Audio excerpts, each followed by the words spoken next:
Final কালকে তিনি আজকে শপিং করতেছেন। ফাইনালের আগের রাত নিশ্চয়ই অনেক টেনশনের একটা রাত। দেখলাম যে পুরো বরিশাল দল তারা কিন্তু একসাথে তারা ডিনারটা করেছে। মজার ব্যাপার হচ্ছে হায়দার আলী যার হাত ভেঙেছে তিনি দেখলাম ডলার এক্সচেঞ্জ করতে গেছেন। শাওন, আমরা তো আসলে টিম হোটেলে অবস্থান করছি এবং ফাইনালের আগের রাত নিশ্চয়ই অনেক টেনশনের একটা রাত, এবং আমরা দেখছিলাম যে অফিসিয়াল ফটো সেশন হয়েছে, ফটো সেশনের আগে টিম ডিনার হয়েছে। তো পুরো ব্যাপারটা আসলে আপনি কতটুকু ওভারলুক করেছেন, যদি ফটো সেশনের জায়গাটা বলতেন আর কি। ফটো সেশনে তো তামিমের যেটা দেখলাম, তামিম খুব কুল থাকার চেষ্টা করেছেন এবং খুব দ্রুত তিনি তার কাজ শেষ করেছেন, এবং খুব বেশি 2-3 ধাপে 2-3 রকমের ফটোশুট হওয়ার কথা ছিল, তিনি এক রকমের সারাই দিয়েছেন এবং খুব দ্রুত, মানে 20 সেকেন্ডও না, মানে খুব কাম থাকার চেষ্টা দুই ক্যাপ্টেনেরই মধ্যে। হ্যাঁ, আজকে প্র্যাকটিস করলেন এবং তামিমরা প্র্যাকটিস করেছেন আজকে, কিন্তু চিরং কিংসও প্র্যাকটিস করেনি।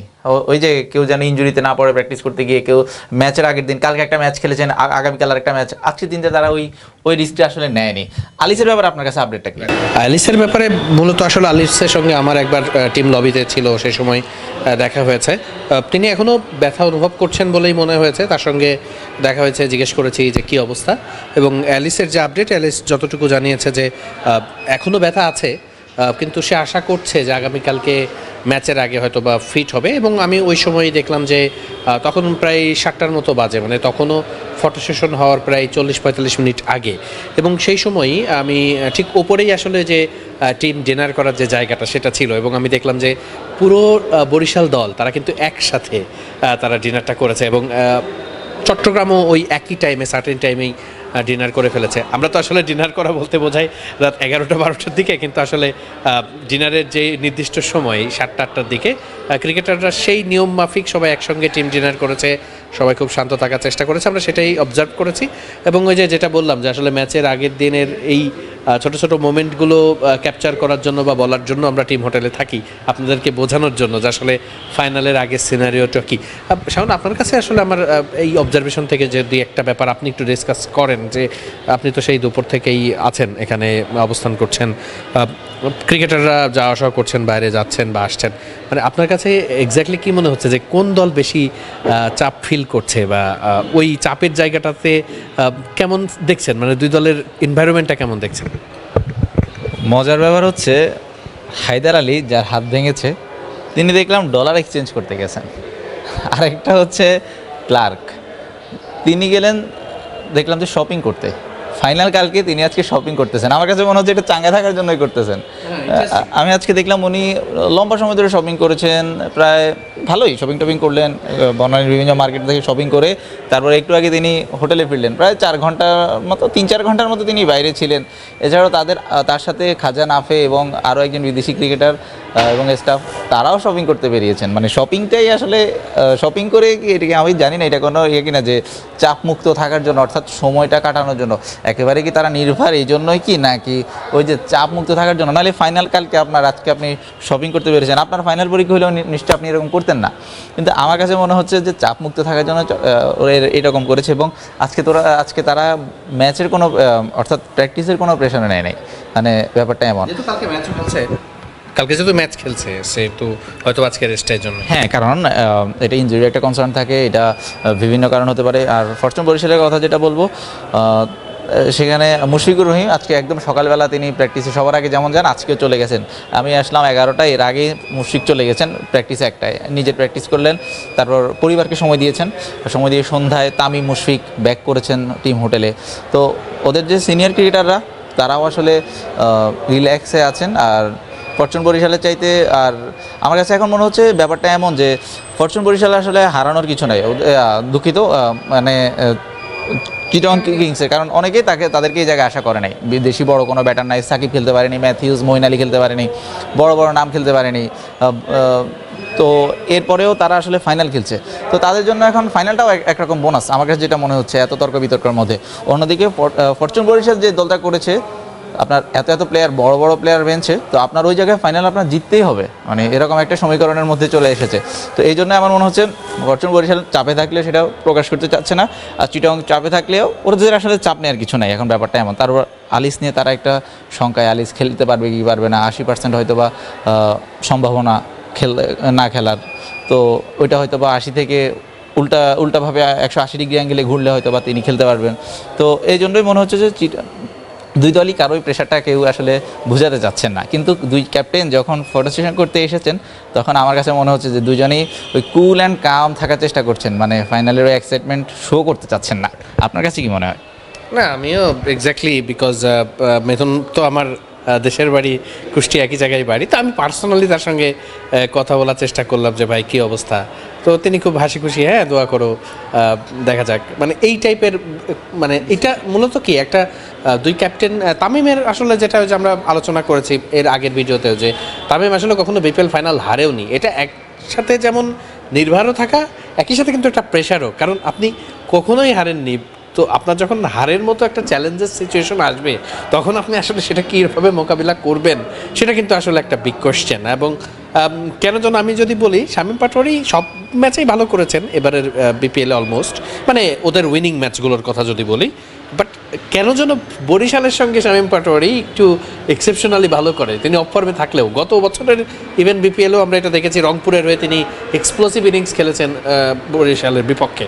তো সব কিছু মিলাই এই ছোটোখাটো ব্যাপারগুলো কিন্তু আসলে ক্যাপ্টেন চিন্তা করেন না। তামিম ইকবালের প্যাটার্ন কিন্তু আমরা জানি, তিনি কিন্তু ম্যাচের প্রত্যেকটা বিষয় নিয়ে খুব বেশি চিন্তা করেন, ছক কষেন, হয়তো তিনি বুঝতে দেন না। আজকে আমরা ফটো সেশনের শুরুতেও দেখলাম তিনি খুব হাসি খুশি মজা করছেন সবার সঙ্গে, যদিও ফটো সেশনটা খুব বেশি সময় হয়নি, কারোর সাথে খুব একটা কথা বলেননি, বাট যত সময় ছিলেন খুব কাম থাকার চিন্তা, মানে ব্যাপার আমরা দেখেছি, কুল থেকেছেন। সব কিছু মিলিয়েই সবথেকে বড় ব্যাপার ভাই ফাইনাল, তো ফাইনালে চাপ থাকবেই। আমি জাস্ট এখন আমরা ছোটো একটা জিনিস একটু দেখি আমাদের দুজনের মেলে কিনা, সেটা হচ্ছে যে আগামীকালকের এই ফাইনালে আপনার কি মনে হয় যে প্রেডিকশন, যেহেতু ম্যাচটা হবে সন্ধ্যায় এবং ওয়েদার ফরকাস্ট আমি যতটুকু দেখলাম যে সান থাকবেও কিছুটা সকালের দিকে বা দুপুরের দিকে, আবার সকালের দিকে কিন্তু কুয়াশাও থাকবে, যদিও আমরা জানি যে মিরপুরে যখন খেলা শুরু হয় তার 2 থেকে 3 ঘন্টা আগে সাধারণত উইকেটটা খোলা হয়, এবং সন্ধ্যার দিকে তো ফগ থাকবেই, এর কোনো ভুল নাই, শিশির থাকবেই, এখন শিশিরেরই সময়। তো টসে জিতে আসলে বোলিং না ব্যাটিং করার সিদ্ধান্তটা ভালো হবে আপনার দিক থেকে? আমি আমারটাও বলবো পরে। আর রানের পারসেপশনটা ফাইনাল হিসাব করে কত রান সেফ জোন আর কত রান হলে চ্যালেঞ্জিং হতে পারে? উত্তর বেশি দিলে না মিললে পরে ভাইরাল বা ট্রল হয়ে যেতে পারি। আমার প্রেডিকশন হচ্ছে বরিশাল চ্যাম্পিয়ন হবে, কারণ আমি জাস্ট আর কি রানের ব্যাপারটা ভাবছিলাম যে মানে কত রান চ্যালেঞ্জিং হতে পারে বা কত রান সেফ জোন হতে পারে।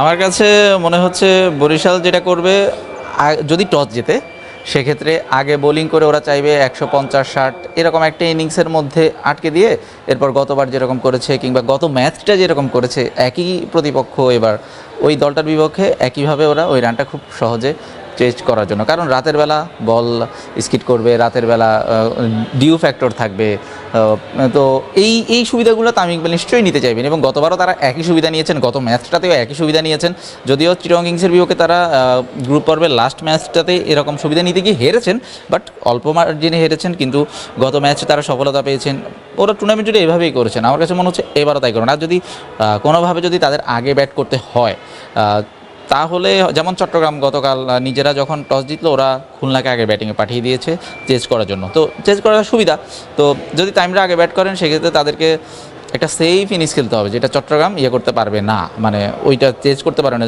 সেক্ষেত্রে 200 রানের, যদিও আমি মিরপুরের উইকেট অনুযায়ী 200 বাড়াবাড়ি হয়ে যাচ্ছে আমার, বাট আমি সেফ কথাটা সামনে রাখছি যে সেফ হবে।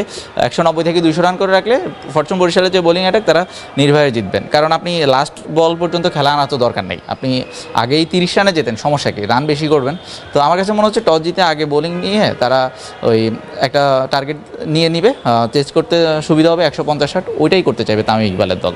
আপনার কি মনে হয়? আমার কাছে ব্যাপারটা অনেকটা তেমনই, ওই যেহেতু ডিউ ফ্যাক্টর, সেটা তামিমের দল হোক বা মিথুনের দলই হোক না কেন, ডিউ ফ্যাক্টরের কারণে কেউ পরে বল করতে চাইবে না, শুরুতেই বোলিংটা করতে চাইবে, কারণ টস এখানে বড় ফ্যাক্টর। রাত যত বেশি হবে তত কিন্তু আসলে ডিউটা বাড়বে, এবং ডিউ বাড়ার সব থেকে বড় সমস্যা যেটা, যে বলাররা গ্রিপ করতে পারে না, এবং হ্যাঁ ফিল্ডিংয়েও সমস্যা তো হয়ই, বাট সব থেকে বড় সমস্যা স্পিনাররা খুব একটা কাজ করতে পারেন না, যে একেবারেই সুবিধা পায় না। এবং আপনি মিরপুরে যদি স্পিনার কাজে না লাগে তখন কিন্তু আসলে, কালকে আমরা যেটা দেখেছি, কালকে খুলনা ম্যাচটা কিন্তু জিতেছে এইটা কারণেই, মানে খুলনা ম্যাচটা হেরে গেছে সরি, এবং মিরাজের বল বা খুলনার এত ভালো স্পিনার নাসুম থাকা সত্ত্বেও তারা কাজটা ওয়ার্ক করতে পারে, তারা আসলে খেলা ঘুরে দেওয়ার কথা সেটা করতে পারেনি, কারণ বল আসলে প্রচুর ডিউ এখন থাকে।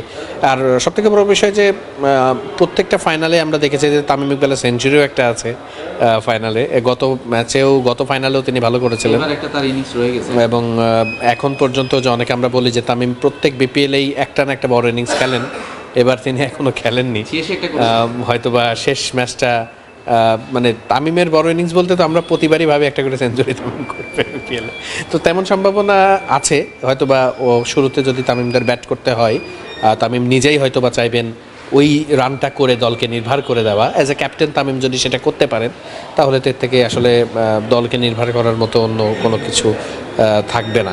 তো সব কিছু মিলিয়ে আসলে কালকের ফাইনাল দেখার অপেক্ষায় থাকবো আমরা। আপনার শেষ করার আগে আমি একটা প্রশ্ন করবো, সেটা হচ্ছে, এত কথা বললাম, সাকিবের নামটা কিন্তু মিসিং। সাকিব নাই, মানে এমন একটা ফাইনাল তামিম খেলছে, সাকিব নাই, মানে এই ব্যাপারটা আসলে কতটা, আপনি তো নিশ্চয়ই অনেকের সাথে কথা বলেছেন, সাংবাদিক, ক্রিকেটার, দর্শক, তো ওখান থেকে যদি ওইটা বলে আসলে ফিনিশিংটা দিতেন। না মানে দেখুন, এখন সাকিব তো একটা সিচুয়েশনের কারণেই তিনি নেই, এই জায়গাটায় আসলে এমন একটা সিচুয়েশন যে কারোরই কিছু করার নেই, মানে পরিস্থিতিটা এমন।